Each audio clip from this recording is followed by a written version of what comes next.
Sundarban forest হলো একটি রহস্যে আবৃত অভয়ারণ্য। এর ভেতরে রয়েছে যেমন রয়্যাল বেঙ্গল টাইগারের ভয়, তেমনি এর বাইরের প্রাকৃতিক পরিবেশ অপরূপ মনোরম, এবং বর্ষায় বা বৃষ্টির দিনে এই প্রাকৃতিক পরিবেশ হয়ে ওঠে আরও আকর্ষণীয়।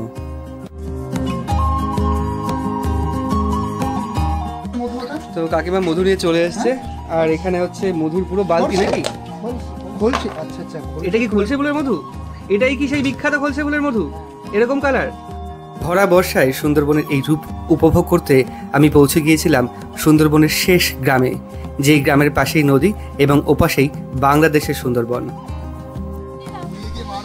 কাকিমা হচ্ছে কি ছাড়াচ্ছেন এটা? কেওড়া। আচ্ছা, কেওড়া নাম শুনেছি, আমি কোনোদিন দেখিনি কেওড়া ফল। নিয়ে এসছেন কোথা থেকে এটা? অপরূপ বৃষ্টিস্নাত প্রাকৃতিক পরিবেশের সঙ্গে সঙ্গে রয়েছে সুন্দরবনের শেষ গ্রামের মানুষের জীবনযাত্রার সংক্ষিপ্ত পরিচয়। নমস্কার, নতুন একটা ভিডিওতে সবাইকে স্বাগত জানাচ্ছি সুন্দরবনের জিরো পয়েন্টে দাঁড়িয়ে। এখন আমি উপস্থিত রয়েছি সেখানে এই জায়গাটা ভারতবর্ষের শেষ সীমানা, এরপর কালিন্দী নদী, আর ওপাশেই বাংলাদেশ।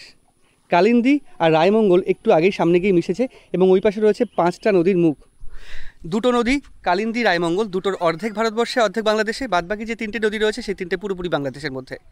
আজকে আমি ঘুরে দেখাবো জিরো পয়েন্টটা সুন্দরবনের কোথায় অবস্থিত, এবং এখানে যে মানুষগুলো বসবাস করে, যে আদিবাসী সম্প্রদায়ের মানুষ বসবাস করে বা যে অন্য মানুষ বসবাস করে, তাদের জীবন কাহিনী, তাদের জীবন, শিক্ষা দীক্ষা, সমস্ত কিছুই।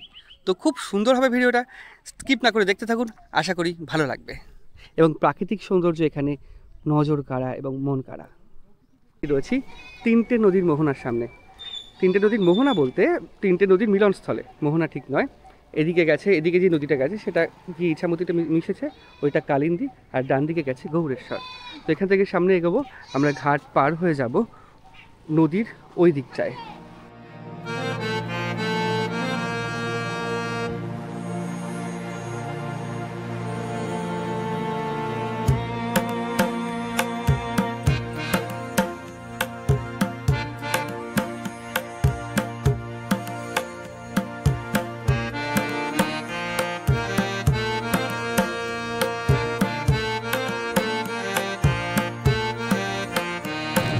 ভালোই বৃষ্টি শুরু হয়ে গেছে সকাল থেকে, ওপার থেকে এপাশে আসলাম, আর আমরা চলে আসলাম লেবুখালি থেকে দুলদুলিতে।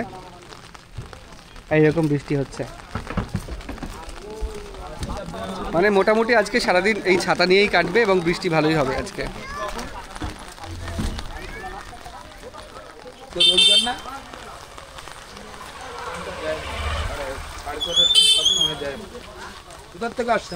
আমরা যাচ্ছি, রাস্তা দিয়ে দেখছি খেলার মাঠ পুরো জলে পরিপূর্ণ হয়ে গেছে। খেলার মাঠের যে গোলপোস্টগুলো রয়েছে পুরো জলে পরিপূর্ণ। তো আমরা গাড়িতে যেতে যেতে এখানে দাঁড়ালাম। যে দৃশ্যটা, যেটা নদীটা রয়েছে কুড়েখালি নদী বা শগুনখালি নদী, একটু আগে অনেক চওড়া ছিল, এখন কতটা সরু হয়ে গেছে, একটা নালার বা নর্দমার মতো হয়ে গেছে। আর ঠিক ওই পাশে সুন্দরবনের যে পুরো ডিপ জঙ্গল, সেটা মানে আমি এখন দাঁড়িয়ে আছি যেখানে পুরো সুন্দরবনের যে গভীর জঙ্গলের এরিয়ার পুরোপুরি সামনে। এখানে নেট দেওয়া রয়েছে, আপনারা দেখতে পাবেন যে নেট দেওয়া রয়েছে, যাতে বাঘ, হরিণ বা সুন্দরবনের অন্য প্রাণী যাতে এইদিকে না আসে তার জন্য। এবং তার ঠিক এপাশেই ছোট্ট নদী, এখন ভাটা, তাই একদম নিচে জল, ঝড় হলে ওপরে জল চলে আসে, মোটামুটি এই জায়গায় চলে আসে। আর তারপরে এই রাস্তা, আর এইখানে রয়েছে প্রচুর বাড়ি। আমার সঙ্গে যে কাকুটা আসতো তার বাড়িও এখানে। মানে মোটামুটি এইখানকার মানুষ কীভাবে যাতায়াত করে এবং কতটা ঝুঁকিপূর্ণ অবস্থায় থাকে সেটা দেখানোর জন্য এইখানে নামা। এবং আমরা সামনে যেখানে এগোচ্ছি সেখানে আরও সুন্দর মনোরম পরিবেশ, এবং তার সাথে সাথে একটা বিশেষ আকর্ষণীয় জিনিস দেখাবো আপনাদের, দেখতে থাকুন। আবার গাড়িতে উঠি, আমরা আরও কিছু যেতে হবে। আমরা এসে নামলাম শামশেরনগর অটো স্ট্যান্ডে। শামশেরনগর অটো স্ট্যান্ড থেকে আমরা সোজা যাচ্ছি নদীর রাস্তা বরাবর। মানে নদীর রাস্তা বরাবর বলতে একটা রাস্তা গেছে, ঢালাই রাস্তা, এই রাস্তা দিয়ে আমরা সোজা যাব নদীর দিকে। নদীর দিকে বলতে জিরো পয়েন্টের দিকে যাব। জিরো পয়েন্ট আসলে এমন একটা জায়গা সুন্দরবনের, জিরো পয়েন্ট বলে পুরো ম্যাপে পয়েন্টিংও করা রয়েছে। সেই জায়গাটায় 5টা নদীর মুখ রয়েছে। 5টা নদীর মুখ, তার মধ্যে 2টো নদী অর্ধেক ভারতবর্ষে, অর্ধেক বাংলাদেশের মধ্যে, বাদবাকি 3টে নদী পুরোপুরি বাংলাদেশের মধ্যে। এরকম 5টা নদীর মুখে আমরা যাব, এবং ওইখান থেকে আমরা পুরোপুরি জিরো পয়েন্টে পৌঁছে যাব। মাঝখান থেকে রাস্তা, দুই দিকে চাষের জমি পুরোপুরি জলে পরিপূর্ণ হয়ে গেছে, মনে হচ্ছে পুরো জলাশয়, কিন্তু না, বৃষ্টির জল জমে জমে এই অবস্থা হয়েছে। আর প্রাকৃতিক পরিবেশটা বেশ ভালো লাগছে এখানে, বা বেশ সুন্দর লাগছে। তবে বেশ কিছুটা অংশ জুড়ে বাড়ি নেই, অনেকটা ফাঁকা রাস্তা, এবং ওইদিকে কিছু বাড়ি রয়েছে, এবং ওইদিকে বিএসএফের গার্ডও রয়েছে। আসলে এটাও একটা ট্যুরিস্ট স্পট বলতে কি, এখানে ট্যুরিস্টরা আসেন, বা যারা পর্যটক আছে, যারা ঘুরতে আসে সুন্দরবনে, তারা এখানে আসেন। সুন্দরবন 0 পয়েন্ট বেশ ভালো জায়গা, এবং প্রাকৃতিক দিক থেকে খুব সুন্দর দেখতে, ওর জন্য অনেকে আসেন। তবে আমরা যে সময় এসেছি, বা আমি যে সময় যাচ্ছি এখন, পুরোপুরি বৃষ্টি। এখান থেকে পুরোপুরি বৃষ্টির কারণে এখন পর্যটকের সংখ্যা পুরোপুরি শূন্য। শুধু যাচ্ছি আপনাদের দেখাতে বর্ষায় সুন্দরবনের প্রকৃতি, পরিবেশ, মানুষজন কেমন থাকে সেটাই। এরকম বৃষ্টি হচ্ছে, বৃষ্টি ভেজা পথে তারা ভিজতে ভিজতে আসছে। ভিজছো কেন বৃষ্টিতে? ও, চাষবাস হয়ে গেছে? চাষবাস করতে নাকি? আচ্ছা আচ্ছা। এইটা কাটাতার দেওয়া কেন? এরপরে কি বাংলাদেশ? এটা বাংলাদেশ, এটা দিয়েছে কিছুদিন আগে থেকে, যেন বাইরের মানুষ যেন না আসতে পারে, বা এখান থেকে যেন মানুষ যেন না ওই সাইডে যায়। আগে এসব নিয়ম ছিল না, আগে খোলামেলা মাছটাই ধরতো আর কি নদীতে, এখন আধার কার্ড দিয়ে যেতে হয় নদীতে। আধার কার্ড দিয়ে নদীতে যেতে হয়? হ্যাঁ। আচ্ছা, যে এই কাটাতার দেওয়ার ওপাশে কেউ যেতে পারবে না, তাই তো? মানে যেতে পারবে? অনুমতি নিতে হবে পুলিশের কাছ থেকে। আচ্ছা আচ্ছা। এটা কি নদী? এটা কালিন্দী নদী। কালিন্দী নদীর অর্ধেক ভারতে, অর্ধেক বাংলাদেশের মধ্যে? মানে বেশিটা ভারতে, আর অল্পটা আর কি, অল্পটা বাংলাদেশের মধ্যে।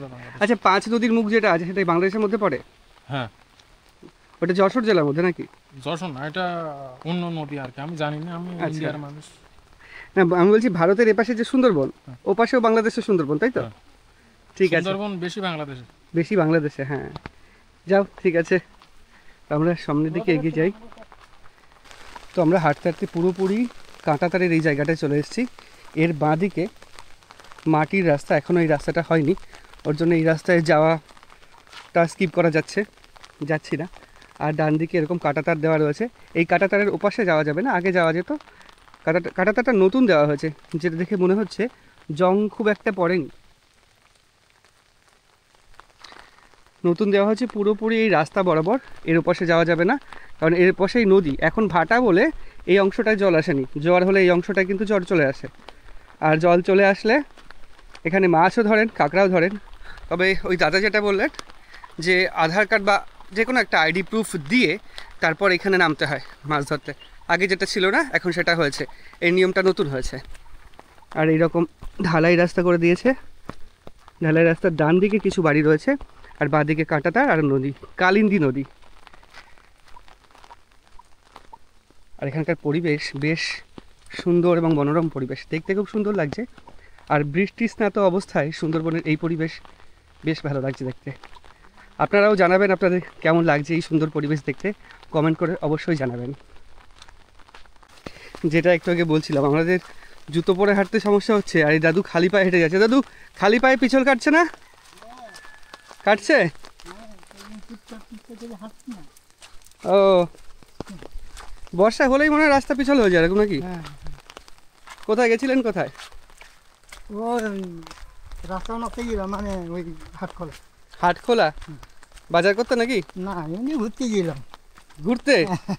বৃষ্টির সময় ঘুরতে ঘুরতে গেলেন? বাড়ি কোথায় আপনার? বাড়ির সামনে। আচ্ছা, এটা শামশেরনগর নাকি? হাটখোলাটাও কি শামশেরনগরের মধ্যে পড়ে? হ্যাঁ। আচ্ছা, জল কমে যাবে কেন? কমে যাবে? এদিকে যে জল ঠল উঠে বন্যা টন্যা হয় নাকি? হ্যাঁ, বন্যা হয় এদিকে? বন্যা বন্যা হয়, বেশি- আমাদের এখানে বন্যা হয়ে অসুবিধা হয় না। আমাদের ঘেরি করা তো, আচ্ছা, আমাদের জল নিকাশ হয়ে যায়। ঘেরিতে জল চলে যায়? হ্যাঁ, আমাদের সুইচ গেলে চলে যায়। মানে বেশি বৃষ্টি হলে, বন্যা হলে ওইদিকে অসুবিধা হবে না? আচ্ছা আচ্ছা, ঠিক আছে।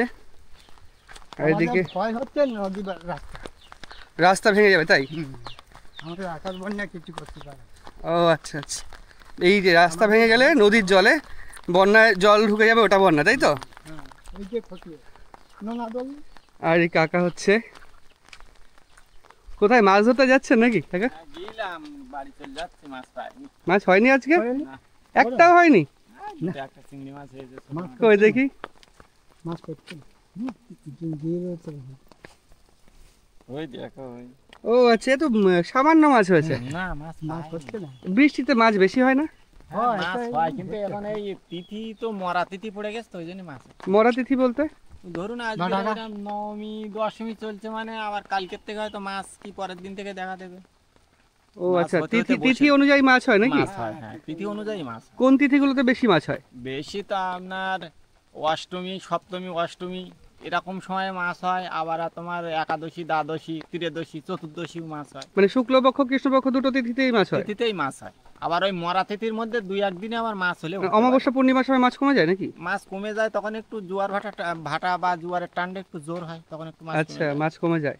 হুম। না আজকে কোন তিথি তাহলে? আজকে একাদশী চলছে, লেগেছে কিনা বলতে পারবো না, তবে আচ্ছা, মনে হয় চলছে একাদশী মনে হয়। চলছে মানে মাছ কম, মাছ কম, আবার আর এক দুদিন পরের থেকে আবার মাছ দেখা মাছ যাবে। বেশি দেখা যাবে। হুম। কি কি মাছ ধরতে পারেন আপনার নদী থেকে? ও আপনার নদীতে চিংড়ি মাছ, দান্নে মাছ, পার্শে মাছ, দাঁতনে ভোলা, তাই তো? দান্নে ভোলা, ভেটকি, যা আচ্ছা, পাওয়া যায় ইলিশ লোনা মাছ টাছ যায়। ওঠে না এদিকে? না, ইলিশ মাছটা এখন উঠবে না, ওই তো বছরে এক আধবার আসে। এদিকে আছে? হ্যাঁ, অনেকে পায়, যারা ফাঁদ জাল দেয় তারা পায়। এই নদী তো যারা- ভালোই চওড়া এখানে, হ্যাঁ, এটা কালিন্দী নদী বলছে। কালিন্দী নদী ভালোই চওড়া এখানে। হুম।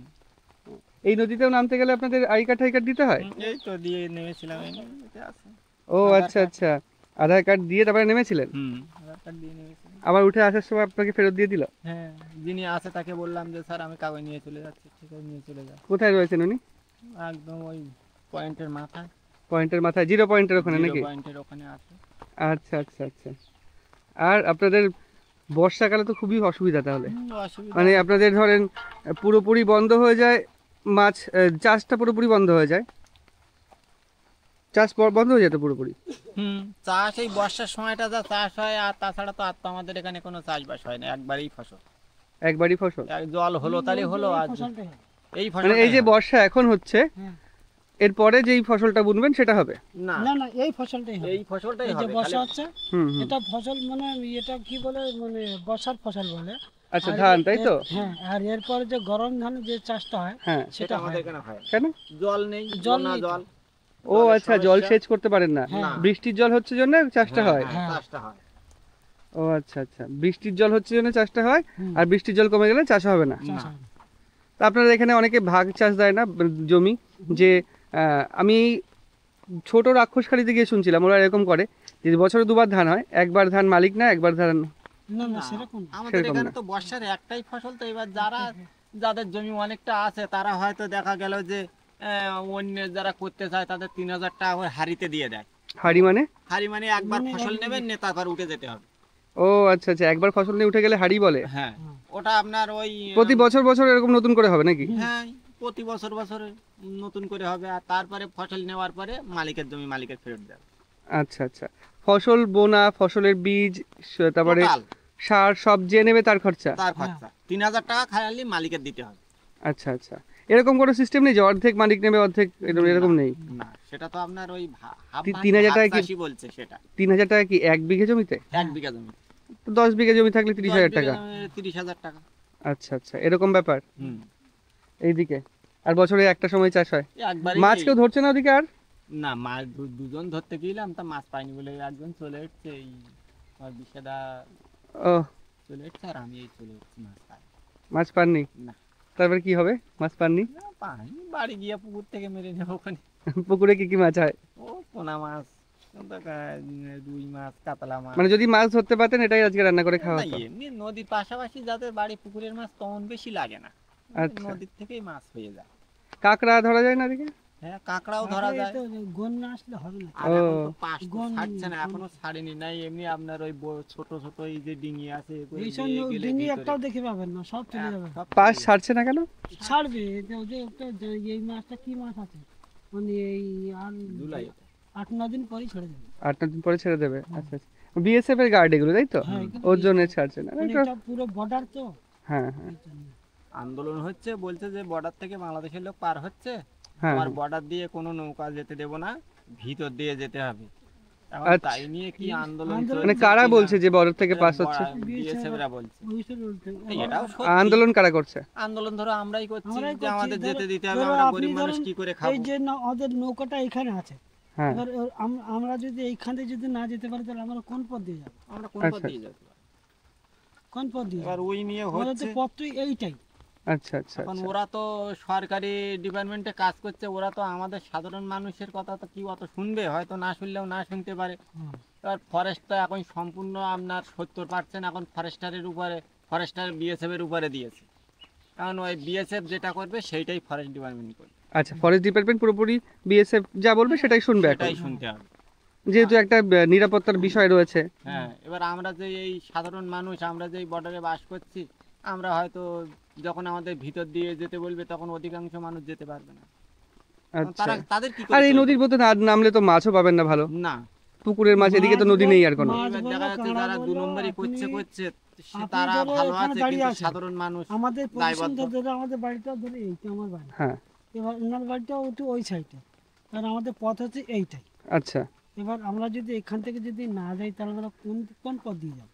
সেটাও তো ঠিক কথা, একটাই তো রাস্তা, আর তো রাস্তা নেই। আর রাস্তা নেই। ও পাশে তো জমির আল হ্যাঁ, যে সবার। আমি পায়ে দিয়ে হেঁটে যাচ্ছি না, যে আমি একটু ঘুরে হেঁটে যাবো, কিন্তু নৌকাটা নিয়ে যেতে গেলে আমার তো এই রাস্তায় যেতে হবে। আচ্ছা আচ্ছা, সেটাও তো একটা কথা। আমার তো নৌকাটা নিয়ে এই রাস্তায় নিয়ে যেতে হবে। জল না হলে আমি নৌকাটাকে নিয়ে যাবো কি করে? ছাড়বে বলছে নাকি? এখন ডিক্লেয়ার হয়নি। এখন পাঁচটা কবে ছাড়ো। সিদ্ধান্ত হবে? 7 তারিখে, আজকে ওদের 6 তারিখ, কালকে ওদের 7ই জুলাই। হুম। কালকে কি সিদ্ধান্ত হবে, কি করবে? 10 ওরা তারিখে একটা জানে মিটিং আছে তারপর। ক্যানিং এ, ওরা ক্যানিং থেকে মিটিং টিটিং করে তারপরে আমাদের মানে জানাবে। অ্যাকচুয়াল হচ্ছে আপনাদের পুরোপুরি জীবন জীবিকা চলে এই বছরে একবার চাষ, আর বাদ বাকি সময় মাছ ধরে নদীতে। হ্যাঁ, মাছ এটা কাঁকড়া, কালিন্দী নদী তাই তো? মাছ কাঁকড়া। মাছ কাঁকড়া এগুলো ধরে হ্যাঁ। কালিন্দী নদী। ক্যালেন্ডার। আর কালিন্দী নদী অর্ধেক ভারতবর্ষ অর্ধেক বাংলাদেশে, বাংলাদেশ। মাঝখান থেকে বর্ডার। হ্যাঁ। আর বর্ডার যেহেতু জলের অংশে, তাই এইখান থেকে কাঁটাতার দেওয়া হয়েছে। হ্যাঁ, আর কাঁটাতারের ওপাশে নামতে গেলে আপনাদের অনুমতি নিতে হয়। অনুমতি। এখন অনুমতি পাচ্ছেন না, না। তাহলে সংসার চলছে কি করে? ওইভাবেই চলছে, ছাড়াগত করে কি করবো? মাছ না পেলে মাছ বিক্রি করবেন কি? সেই আমরা জলে না নামতে পারলে মাছ বিক্রি করে পেট চলবে কি করে? তাই তো, মাছ ধরতে গেলাম ওই গেছি, 0 পয়েন্টের ওখানে, মাছ পায় নালার ভিতরে চলে গেলাম, এসছে। আর খুব মাছ বাজে অবস্থা তো পরে তাহলে আপনাদের এখন পরে অর্থনৈতিক দিক থেকে নাকি? পাই। হুম। ঠিক আছে দাদা, আসি তাহলে। হ্যাঁ, ভালো থাকবে। আচ্ছা, আসছি। আমরা কোথা থেকে আসছি? আমরা আরেকটু সামনের দিকে এগোই। খুব মানে জীবিকা জীবন নিয়ে এই ব্যাপার, নিরাপত্তার কারণে হয়তো আটকাচ্ছে, কিন্তু তার জন্যে এই নদী তীরবর্তী অঞ্চলের যেই মানুষগুলো রয়েছে যাদের জীবিকা নির্বাহ করে সম্পূর্ণ এই নদীতে মাছ ধরে, মানে জেনারেলি কি হয়, যারা যেই নদীর পাশে যাদের বাড়ি সেই নদীতেই তারা মাছ ধরেন, যায় নদী দিয়ে বিভিন্ন দূরে, কিন্তু নদী দিয়ে যেতে গেলেও নামতে গেলেও পারমিশন নিতে হবে, এটা একটা ব্যাপার। সেক্ষেত্রে এনাদের জীবিকার একটা সংশয় দেখা দিচ্ছে এবং অর্থনৈতিক দিক থেকেও ওনারা অনেকটাই পিছিয়ে পড়ছেন। তবুও সব কিছু বলার নেই এখানে। এই পর্যন্ত কাঁটাতার দেওয়া, মানে এরপর আর কাঁটাতার দেওয়া নেই তাই তো? মানে এরপর থেকে মাছ ধরতে যেতে পারে মানুষ? না, ওই আধার কার্ড দিয়ে যেতে হয় বিএসএফ এর কাছে। কাঁটাতার দেওয়া নেই, তাও আধার কার্ড দিয়ে যেতে হয়? হ্যাঁ। আচ্ছা আচ্ছা, ঠিক আছে। তো পুরোপুরি ঢালাই রাস্তাটা শেষ হয়েছে, এবার ইটের রাস্তা শুরু। এইরকম আমরা যেখান থেকে হাঁটছি বাঁদিকেই বাংলাদেশ, একদম পুরো বর্ডার দিয়ে আমরা হাঁটছি। বর্ডার দিয়ে হাঁটছি বলতে, যেহেতু জলভাগ একটা নদী, নদীর অর্ধেক ভারতবর্ষের মধ্যে অর্ধেক বাংলাদেশের মধ্যে, তাই এই অংশেই কাঁটাতার স্থাপন করা হয়েছে। আর খুব সাবধানে এবং সন্তর্পণে হাঁটতে হচ্ছে, একটাই কারণে, পা পিছলে গেলে মুশকিল। পরিবেশ প্রকৃতি খুবই সুন্দর, এগুলো ধানের বা বিচুলির গোলা হতে পারে, বিচুলির গোলা। আর ওই পাশে লবণাম্ব উদ্ভিদের শ্বাসমূলগুলো কত বড় বড় হয়ে বেরিয়ে রয়েছে, আমি দেখানোর চেষ্টা করছি।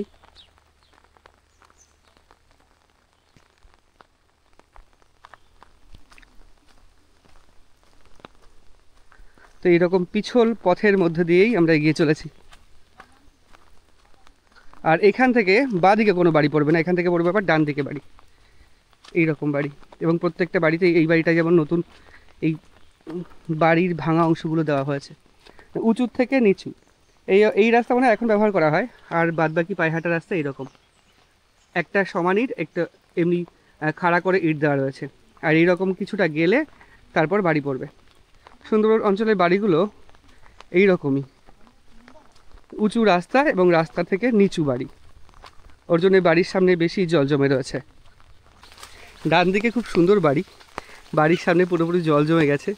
এবার মোটামুটি জল যদি না থাকতো তাও একটা যাওয়ার চেষ্টা করা যেত, যেভাবে জল জমে গেছে এবং কাদা হয়েছে যাওয়াটাও মুশকিল, এবং এখান থেকে নামতে গিয়ে আমাদের যারা মানে অভ্যাস নেই তাদের খুব বাজে অবস্থা হবে। আসলে যারা সুন্দরবন অঞ্চলের মানুষ তারা খালি পায়ে দেখে হেঁটে চলে যাচ্ছে এই পথ দিয়ে বা এই রাস্তা দিয়েই অনেকটা, এবং উঁচু নিচু নামছেও কোনো সমস্যা হচ্ছে না, কিন্তু আমাদের জুতো পরে পিছল খাচ্ছি। আর এইখানকার রাস্তাটা এমন, এই রাস্তাটার এইদিকে ঢাল, এই রাস্তাটার আবার ডান দিকে ঢাল, মাঝখান থেকে উঁচু হয়ে গিয়ে দুই দিক ঢাল হয়ে গেছে।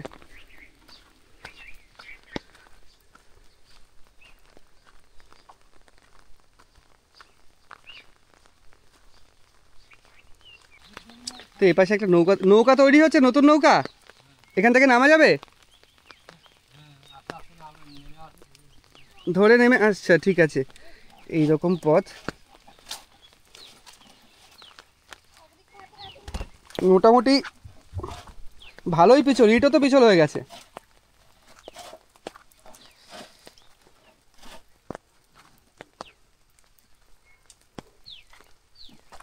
ভালোই পিছল, আস্তে আস্তে পা টিপে টিপে যেতে হচ্ছে। কি কাঠের? শিরিষ কাঠের? আচ্ছা আচ্ছা। একটা নৌকো তৈরি করতে কতদিন সময় লাগে আপনাদের? 1-1.5 মাস।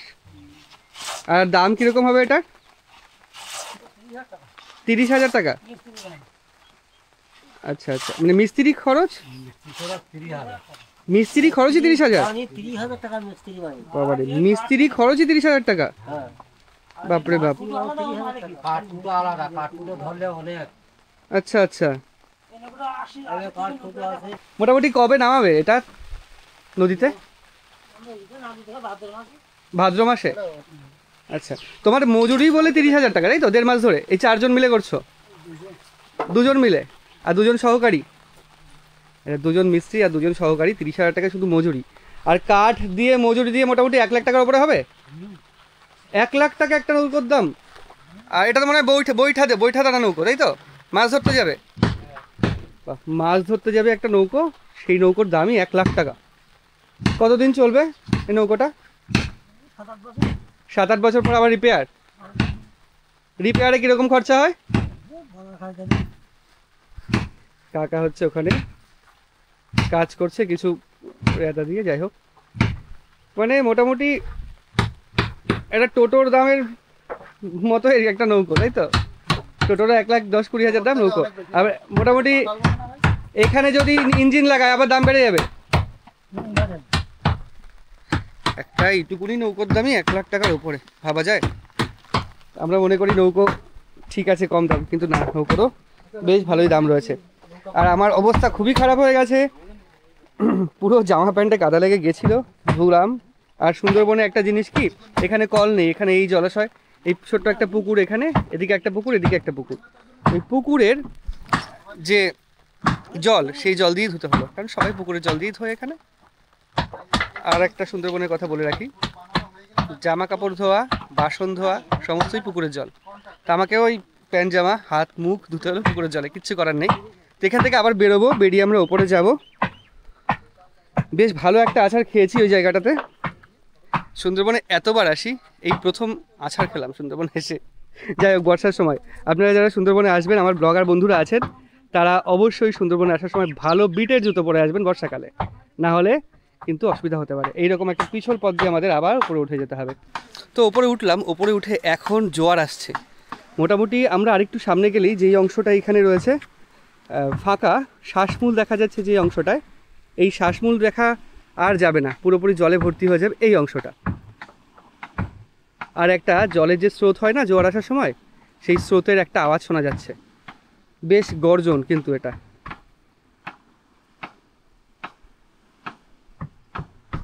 আরেকটা কথা বলে দিই, এই দিকেই রয়েছে 5 নদীর মুখ, কিন্তু আমরা দেখতে পাচ্ছি না বা এর উপাসে নামতেও পারছি না। তার প্রধান কারণ এখান থেকে পিছল, নামার কোনো স্কোপ নেই বা জায়গা নেই। দ্বিতীয় কথা, বিএসএফ নামতে দেবে না, এই যে সামনে রয়েছে বেড়া দেওয়া, এর ওপাশে আর যাওয়া যাবে না। তো 5 নদীর মুখ যদি দেখাতে পারতাম আরও ভালো লাগতো আপনাদের দেখতে, এবং আমারও দেখতে ভালো লাগতো, দেখাতেও ভালো লাগতো, কিন্তু ওটা আর করা হচ্ছে না। আমরা এখন এখান থেকে সোজা যাচ্ছি। আর 5 নদীর মুখটা পুরোপুরি পড়ে গেছে বাংলাদেশের মধ্যে। এইখান থেকে এতটা নিচু নিচু বাড়ি, কতটা নিচু বাড়ি এই পুরো জায়গা থেকে, উঁচু জায়গা থেকে। আর এই অংশটায় যদিও ইট দিয়ে পুরোপুরি বসানো, তবুও কিছু চাষ করা হয়েছে, লাউ কুমড়ো উচ্ছে গাছ রয়েছে এইটুকু ঘেরার মধ্যে। আর সামনে এইরকম পরিবেশ, প্রাকৃতিক সৌন্দর্য এখানে অপরূপ। এখানে প্রচুর লোক ঘুরতে আসে এই প্রাকৃতিক সৌন্দর্য উপভোগ করার জন্য বা এই প্রাকৃতিক সৌন্দর্যের মজা নেওয়ার জন্য। আপনাদের এদিকে কটা বাড়ি রয়েছে এরকম আশেপাশে? অনেক রয়েছে নাকি? আচ্ছা, এখানে যেই মানুষরা বসবাস করে তারা কি আদিবাসী মানুষ নাকি? আদিবাসী পাড়া এটা? আচ্ছা আচ্ছা, মানে কী কাজ করেন আদিবাসী মানুষগুলো? মানে মাছ কাঁকড়া ধরেন? মাছ কাঁকড়া ধরতে যায়, কাঁকড়া মারতে যায়। কাঁকড়া মারতে যায়? আজকে গেছে নাকি? আচ্ছা যায়নি, বৃষ্টির জন্যে? বৃষ্টির জন্য যায়নি। কাঁকড়া পাওয়া যাবে? এখন নেই তো কাঁকড়া। আচ্ছা আচ্ছা, তাহলে ভুল দিনে চলে এসেছি। হ্যাঁ, ভুল দিনে চলে এসেছি। আমি আরও ভাবছিলাম যে আপনাদের কাঁকড়া ধরতে যান, তাহলে কাঁকড়া যদি পাওয়া যায় তাহলে কাঁকড়া নিয়ে যাওয়া যাবে এখান থেকে। হ্যাঁ, কত দূর দূর যান কাঁকড়া ধরতে? ওই ভেতরে ভেতরে বলতে? দূরে। ও, এদিকে মুখ করে বলুন, অসুবিধা নেই। হ্যাঁ? এদিকে তাকিয়ে বলুন, অসুবিধা নেই। ভেতরে বলতে কোন কোন দিকে, মানে বাংলাদেশের দিকে ভারতের দিকে? ভারতের দিকে আমাদের। ওইদিকে যেতে দেয় না আপনাদের? বাংলাদেশের দিকে তো ওইদিকে যেতে দেয় না, নদীর ওপর। যাবে না বেশি। আপনাদেরও কি ওই আধার কার্ড আই কার্ড দিয়ে তারপরে নামতে হয়? হ্যাঁ, আধার কার্ড দিয়ে যেতে হইতো। আচ্ছা আচ্ছা, তো কাঁকড়া ঠাকড়া ধরতে গিয়ে বাঘ ঠাক দেখেছেন কখনো? বাঘ সামনে আসেনি, সামনে আসেনি কোনোদিন? আচ্ছা আচ্ছা। যায় না কোনো। আর এদিকে বাঘ ঠাক আছে? আছে তো ওইপারে। ওপারে আছে? সুন্দরবন, এই বাংলাদেশের সুন্দরবনে বেশি আছে? হ্যাঁ আছে ওইপারে, এইপারে আছে ওইপারে। আচ্ছা আচ্ছা আচ্ছা, ঠিক আছে। যা। যাও তাহলে। এইটা হচ্ছে, এটা বাড়ি তাই তো তোমাদের? একদম নিচু অংশ এবং এত ঘন ঘন বাড়ি।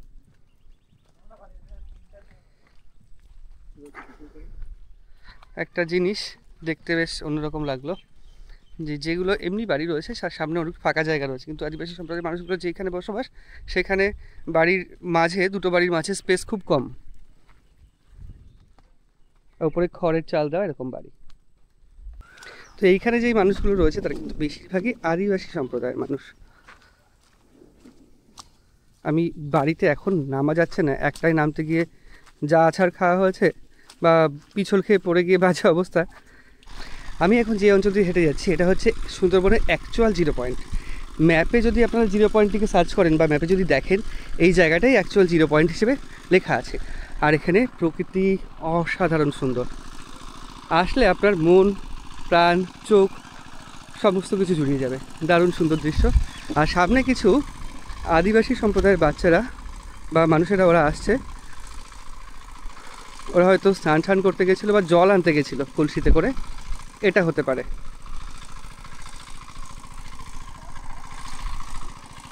এই ইটের রাস্তার উপর দিয়ে ওরা একজন শুধু চটি পড়ে রয়েছে, বাদ বাকি সবাই খালি পায়। আমরা পুরোপুরি নদীটা ছাড়িয়ে এখান থেকে যেই ছোট্ট নদীটা বেরিয়েছে রায়মঙ্গল এবং কালিন্দী থেকে যেই ছোট্ট খালটা ঢুকেছে, খাল না এটা কুড়েখালি নদী বলা হয় এটাকে, অনেকে খালও বলেন, অনেকে কুড়েখালি বা শগুনখালি নদীও বলেন। এই নদীটাই চলে গেছে পুরোপুরি সামনে সুন্দরবনের ঝিঙেখালি বিটের দিকে। আর এই রকম রাস্তা, কিছুটা রাস্তা ছিল বাজে, আবার কিছুটা রাস্তা এরকম বেশ ভালো।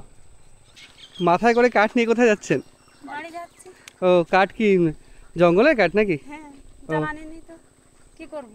আচ্ছা, ওই দিকের কাঠ নাকি? ওইদিকে গেছিলেন? হ্যাঁ, আচ্ছা আচ্ছা, অনেক ওজন, মাথায় কাঠ নিয়ে দাঁড়িয়ে আছেন। আমি কথা বলছি, আমারই খারাপ লাগছে। কত দূর যাবেন? তোরা যেদিক দিয়ে এসেছিস। 1 কিলোমিটার এভাবে যাবেন কাঠ নিয়ে মাথায়? হ্যাঁ, হেঁটে যাবো। হেঁটে যাবেন? এদিকে তো এমনি পাবলিক কোনো ট্রান্সপোর্ট নেই, চলাচল করে না তো। আর ওপাশে যান নাকি এই কাঁকড়া টাকড়া ধরতে, কাঁকড়া মাছ ধরতে যাই না আমরা। যান? হুম, আর এখন আজকে আছে কাঁকড়া? এখন যাইনি বৃষ্টির জন্য। বৃষ্টির জন্য যাননি? আচ্ছা, আপনাকে আর বাধা দেবো না, যান, অনেক কষ্ট হচ্ছে বুঝতে পারছি। মুন্ডা, আচ্ছা, আদিবাসী সম্প্রদায়ের মানুষ সবাই মুন্ডা। ওনারা এইভাবেই জীবনযাপন করেন, জঙ্গল থেকে কাঠ নিয়ে এসে এপাশে কুড়িয়ে সোজা করে এখান থেকে 1 কিলোমিটার মাথায় ওইটা নিয়ে, কাঠের বোঝা নিয়ে ওই দিদি হেঁটে যাবেন। কতটা জীবন সংগ্রাম, মানে কতটা সংগ্রামী জীবন এদের। আর এইখান থেকে বিভিন্ন, এইগুলো কি আমি বুঝতে পারছি না, স্থানীয় যদি কেউ থাকে আমি জিজ্ঞাসা করবো এগুলো কি করে রেখেছে। এরকম বাঁশ দিয়ে এতগুলো কি করা রয়েছে। আপনারা যদি কেউ জেনে থাকেন এর উত্তর অবশ্যই কমেন্টে জানাবেন, কারণ আমার এটা অজানা। আর এখানে যদি কাউকে পাই অবশ্যই আমি জিজ্ঞাসা করে নেব। অ্যাকচুয়াল আমরা যে গ্রামটা ঘুরছি সেটা হচ্ছে সুন্দরবনের শেষ গ্রাম। বর্ষায় সুন্দরবনের শেষ গ্রাম আমরা ঘুরছি। শেষ গ্রাম বলতে তার ওপাশেই অর্ধেক নদীর অর্ধেকই হচ্ছে ভারত বাংলাদেশের মধ্যে, এপাশে ভারতের শেষ গ্রামই এই সুন্দরবনের শামশেরনগর। আর 0 পয়েন্ট, শামশেরনগরের 0 পয়েন্ট। শামশেরনগরটা অনেকটা বড়, তার 0 পয়েন্টের অঞ্চলের যে গ্রামটা সেই সুন্দরবন শামশেরনগরের 0 পয়েন্টই হলো সুন্দরবনের শেষ গ্রাম। আর বর্ষায় সুন্দরবনের শেষ গ্রাম কেমন থাকে তাই আপনাদের ঘুরে ঘুরে দেখাচ্ছি। তো আমরা এখানে যেন কাকিমাকে পাওয়া গেছি। ভালো আছেন? আপনাদের বাড়ি তো মানে সুন্দরবনের শেষ গ্রাম বলা চলে, কারণ শেষ প্রান্তে। শেষ প্রান্ত তো এর ওপাশেই বাংলাদেশ। সেক্ষেত্রে এপাশে ওপাশে যাতায়াত হয় নাকি এদিক থেকে? এদিক থেকে এই জঙ্গলে কাঁকড়া মারতে যায়, তখন এই ভাড়ানি দিয়ে এই দিক ঘুরে যায়। আচ্ছা আচ্ছা আচ্ছা। এমনি বিএসএফ তো ওদিকে যেতে দেয় না কাউকে? না, এখন বন্ধ হলো, কাজ 3 মাস। 3 মাস পুরোপুরি বন্ধ? হ্যাঁ, বন্ধ। তাই এই বন্ধটা তুলে দেবে বলছে নাকি? হ্যাঁ, বন্ধ এবার তুলে দেবে, 3 মাস হয়ে যাচ্ছে, এই গুণে ছাড়ে কি। আপনারাও কি কাঁকড়া ধরতে চান? আচ্ছা আচ্ছা। আজকে মানে এই ভেরি রিসেন্ট গেছেন নাকি বৃষ্টির জন্য বন্ধ আছে? না, ওই যে বন্ধ আছে, এখন ছাড়িনি। ও কাঁকড়া ধরতেও ছাড়ছে না? না, 3 মাস বন্ধ।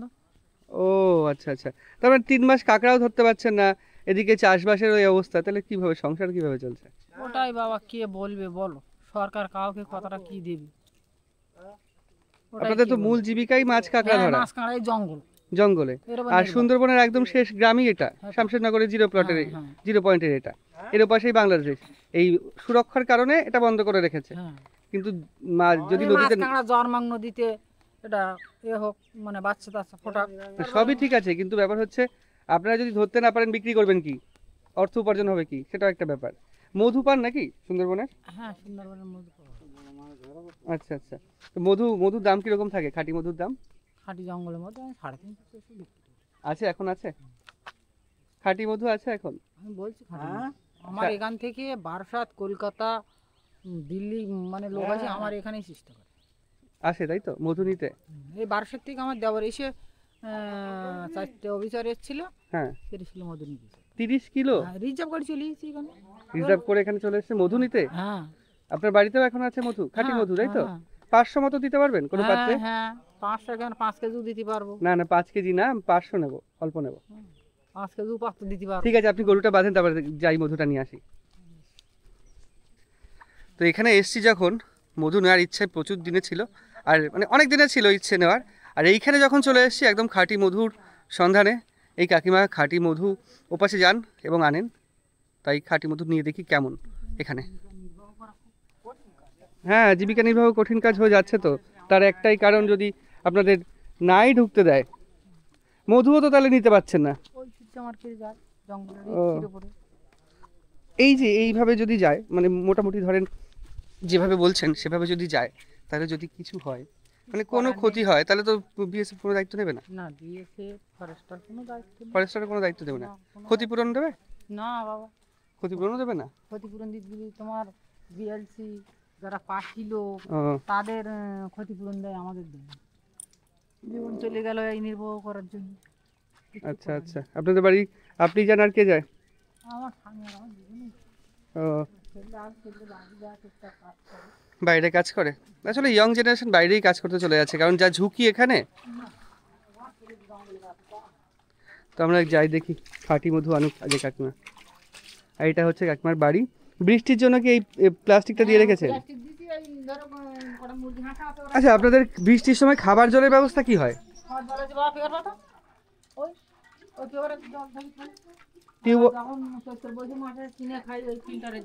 ও আচ্ছা আচ্ছা, এরকম ড্রামের জল কিনতে হয়? ড্রামের জল কত করে নেয় এদিকে? এদিকে 20 টাকাও আছে, 25 টাকাও আছে। আচ্ছা আচ্ছা। সরকারি যে প্রকল্প সেগুলো আছে, সরকার যে সজলধারা প্রকল্প ওগুলো আছে? স্কুলে একটা সংস্থা, আচ্ছা, যে কখনো খারাপ হয়ে যায়, কখনো ওই সংস্থার লোকেই যদি সারাই করলো তাহলে ভালো, নইলে এখন তো পাচ্ছি না, এখন পেপার জল ধরে খাই প্রত্যেক বাড়ি। পেপারে জল ধরে খান? হ্যাঁ, আদার টিউবওয়েলে জল। পেপারে জল ধরে খান বলতে এই যে প্লাস্টিক রয়েছে, হ্যাঁ হ্যাঁ, ওটা ডাইরেক্ট বৃষ্টির জল। বাবা, এটা আমি কিন্তু প্রথম দেখলাম সুন্দরবনে, আমি কিন্তু এটা দেখিনি আগে। এই বৃষ্টির জল পুরো ওপর থেকে নিচে পড়ে এই পেপারের উপরে, এখান থেকে এই যে এটা পড়ছে, তাও তো এখানে কিছু নোংরা রয়েছে। হ্যাঁ, ওই চিকিৎসকের নিচে হয় ওগুলো ছেঁকে তারপর জল খাবেন? হ্যাঁ কি করো? বাপরে বাপ, এইভাবেই? আমি কি জুতো খুলে উঠবো? হ্যাঁ হ্যাঁ আচ্ছা আমি এখানে বসছি। ভাবে মানে এখানে ভালো করছে। তাই তো দেখছি জল এই রকম ভাবে প্লাস্টিকে ধরে ধরে খেতে হচ্ছে, মানে খুব বাজে ব্যাপার। মানে তাও বৃষ্টির জল।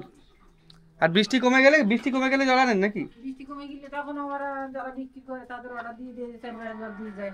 আচ্ছা ওরা আচ্ছা দিয়ে যায়। এখন বাড়ি ভাড়া একটু সুবিধা হয়েছে, নয় আমাদের দূর থেকে আনতে হতো বইয়ে। আচ্ছা আমাকে একটা বোতলে দেবেন কিন্তু, আমি বোতলেই দিচ্ছি বাবা, নাহলে আমি নিয়ে যেতে পারবো না। আমি বোতল আমার সবই আছে, কোনো ঠিক আছে। অসুবিধা নেই। তো কাকিমা মধু নিয়ে চলে এসছে, আর এখানে হচ্ছে মধুর পুরো বালতি নাকি? খোলছি, আচ্ছা আচ্ছা, এটা কি খলসে ফুলের মধু? এটাই কি সেই বিখ্যাত খলসে ফুলের মধু? এরকম কালার, আর উপরে এরকম জমে আছে কেন? এটা হচ্ছে ফুলের রেণু। ফুলের রেণু, হ্যাঁ এটা খেয়ে কিন্তু এটা অন্যরকম গন্ধ লাগছে। হ্যাঁ, একটা মাদক মাদক গন্ধ, হ্যাঁ হ্যাঁ। গন্ধটার মধ্যে একটা মাদকতা আছে। এটা কি আপনি যেভাবে দিচ্ছেন এতে ভরে এভাবেই খাওয়া যাবে, অসুবিধা হবে না? না, কোনো এই যে উপরে যে অংশগুলো রয়েছে এগুলো এটা হচ্ছে ওদের ফুলের সাইডে রেণু, করে দিলে হ্যাঁ, ওটা? এটা মানে ছাপাই হয়ে উঠে গেছে। আমি দিচ্ছি তোমাদের খাওয়ার জন্য। খলসে মধু ফুলের মধু কিন্তু আমরা আগে কোনোদিন খাইনি। এবার সেই হিসেবে তোমরা তো সেই গ্রামের হিসেবে মধু কেন, বাক্সের মধু কেন? হ্যাঁ হ্যাঁ, হ্যাঁ আর এই যে এই মধুটা না, কি সেই দেখো, হিসেবে আপনি যদি এখন খেতে টেস্টটা? দেন, হ্যাঁ, খেয়ে দিয়ে গাটা গরম টরম হয়ে যাবে না তো? না কিচ্ছু না। এই যে হাত দিয়ে দিচ্ছি সব না না ঠিক আছে, অসুবিধা এই যে নেই। হচ্ছে দেশি উপায়, দেশি জোগাড়। এই দেখুন, দেশি কাপ, এটা কাপা, দেশি কাপা। তুমি এটা খাও, দারুণ। যেন বেশি খেও না, বেশি খেলে কিন্তু আবার কিচ্ছু হবে না, গা গরম এতটা হবে। মধু দিয়েছে, এতটা খেতে পারবো না, কিচ্ছু হবে না। অল্প খেয়ে দেখি। অল্প করে নাও, গলায় যেন না বাঁধে। বাবু বোতলে ঠেক দাও, বোতলে হাত দাও। আমার বোতল হাত ধরে যাচ্ছে, বোতল তলা ধরো। বোতল তলা ধরো, বোতল তলা। বিশাল মিষ্টি, এটা বিশাল মিষ্টি। আর খেতে পারবো না, রাখলাম এখানে, হা করে খেয়েছি। আমি আর একটু নিই। হ্যাঁ, বোতল ধরো, তুমি বোতল ধরে বলো। বোতল ধরেছি। বিদেশি কাপে দিলাম, সত্যি কথা। 500 হয়ে গেছে? সরষে ফুলের মধু original 800 গ্রাম মধু আর বোধ হয়। আচ্ছা, এটা কত করে 800? কেজি ঠাকুমা? 200 টাকায় দিয়ে দেন 800 গ্রাম। কত করে কেজি? 350। আচ্ছা, সব জায়গায় একই দাম, 350 টাকা। কাকিমা আমাদের কাছ থেকে 300 টাকা নিচ্ছে, তাই তো? মিষ্টি।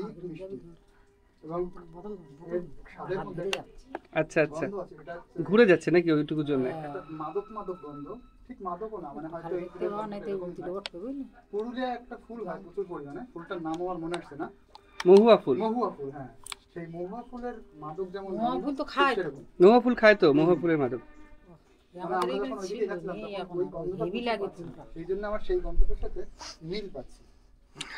আমারও প্রথম মনে হলো মহুয়া ফুলের গন্ধ এটা।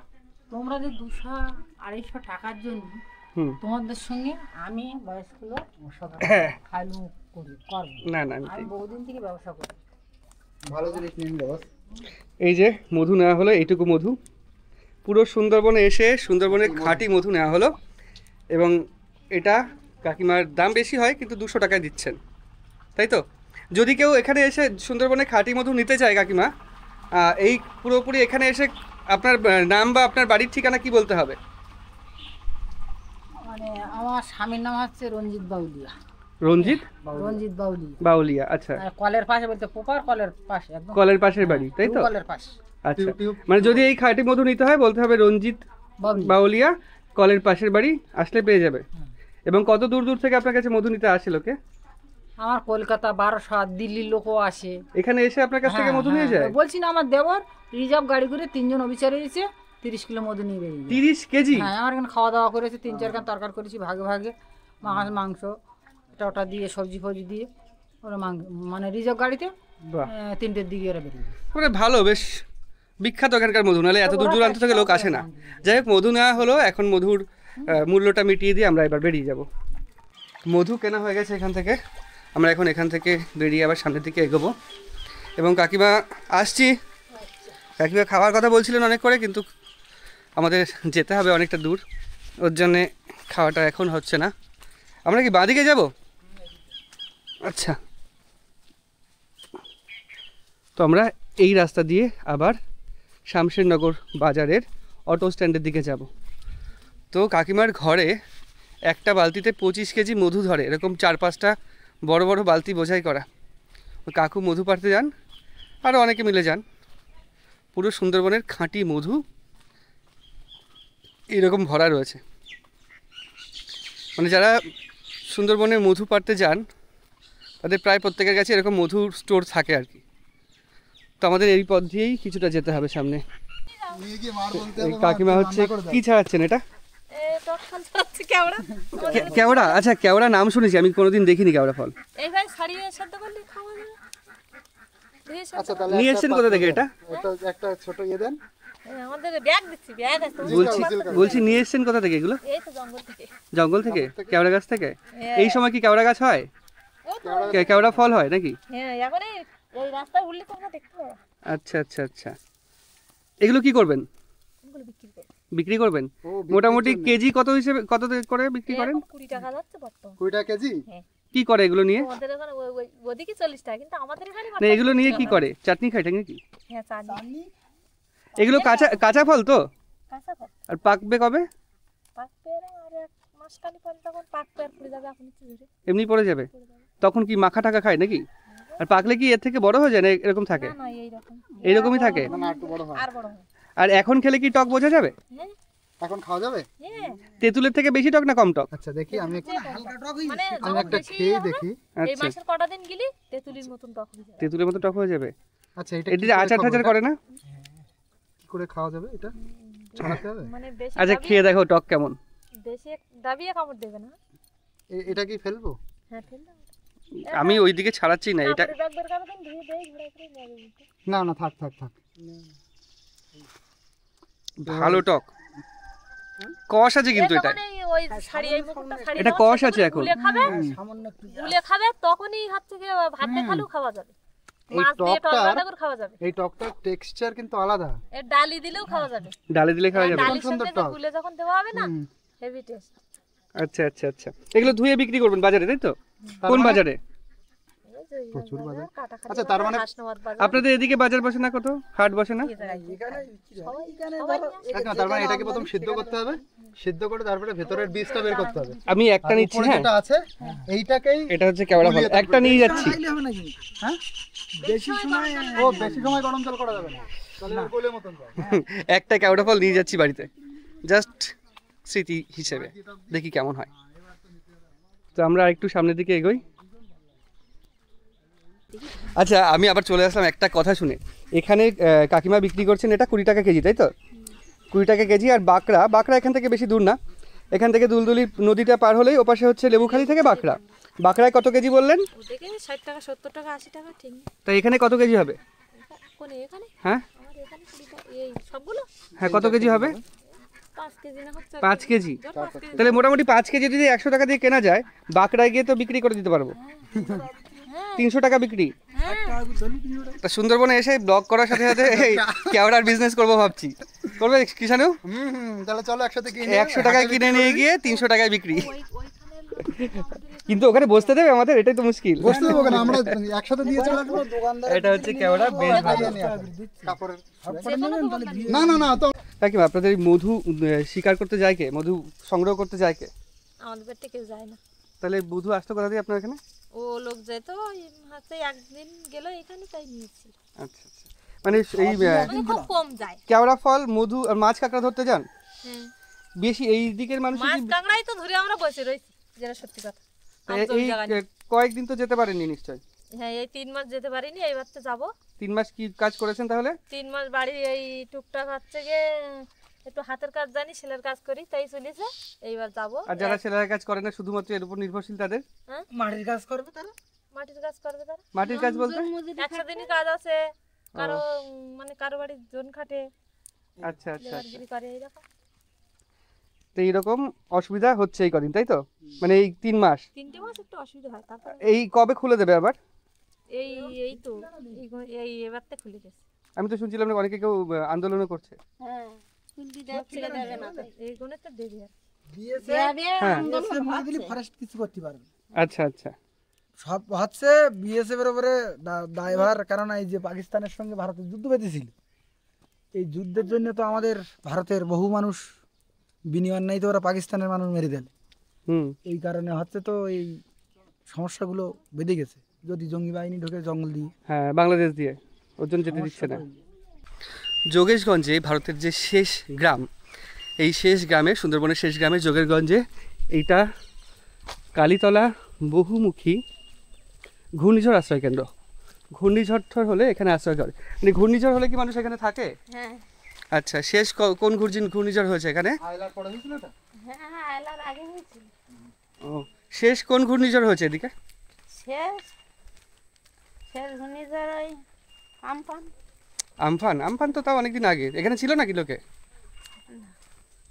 আচ্ছা ঠিক আছে, এদিকে কি গ্রাম তাই তো? আচ্ছা আচ্ছা, ওদিকে গ্রাম, আমাদের দিক। আচ্ছা কাকিমা, এইগুলো কি একটু বলতে পারবেন? এই যে বাঁশ দিয়ে একটা পুরো ইয়ে করে রেখেছে, ও মাটি ধরে রেখেছে? তো মাটি তো বেরিয়ে যাচ্ছে, খাঁচা বানিয়ে কি মাটি ধরছে বুঝলাম না। এখানে একটু আগে দেখছিলাম অনেকগুলো রয়েছে, এখানে অনেক রয়েছে এদিকে। আর একদম সুন্দরবনের কোর এরিয়ার একদম পাশেই রয়েছি আমরা, মানে মোটামুটি আমার পেছনেই সুন্দরবন। যদি এই খাড়িটা না থাকতো, এই কুড়েখালি নদীটা না থাকতো, এটা খাড়ি না, এটা নদী, এটা নদী। নদীটা এখানে জল নেই, আর ওদিকে জল রয়েছে, আর ওখানে একটা জাল রয়েছে, জালের মধ্যে একটা সাপ দেখতে পাচ্ছি। যাই, যদি এটা না থাকতো এখান থেকে হেঁটে যেতে বড়জোর 5 সেকেন্ড সময় লাগতো না, 2 থেকে 3 সেকেন্ডের মধ্যে এখানে চলে যাওয়া যেত। সুন্দরবন একদম কোর এরিয়ার মধ্যে। ভারতের শেষ গ্রাম বা সুন্দরবনের একদম শেষ গ্রাম শামশেরনগর 0 পয়েন্ট ঘুরলাম। এখানকার আদিবাসী মানুষগুলোর সঙ্গে আপনাদের পরিচয় করালাম। তাছাড়া আদিবাসী মানুষ বাদেও যেই মানুষগুলো এখানে থাকে তাদের সাথে পরিচয় করালাম। বিভিন্ন জীবন জীবিকার সঙ্গে তারা পরিচিত, সেগুলো আপনারা দেখলেন। এবং এখানকার বাড়িঘর দুয়ারের বর্ষায় কী বাজে অবস্থা হয় সেটাও আপনারা দেখলেন। পুরো ভিডিওটার মধ্যে দিয়ে সুন্দরবনের একদম শেষ গ্রামের বর্ষার একটা খুব সুন্দর চিত্র তুলে ধরার চেষ্টা করলাম। কেমন লেগেছে ভিডিওটা অবশ্যই কমেন্ট করে জানাবেন। ভালো লাগলে লাইক এবং শেয়ার করবেন, আর যারা চ্যানেলটা সাবস্ক্রাইব করেননি অবশ্যই সাবস্ক্রাইব করবেন। দেখা হচ্ছে পরবর্তী একটা নতুন ভিডিওতে। ততদিন ভালো থাকবেন, সুস্থ থাকবেন। জয় হিন্দ।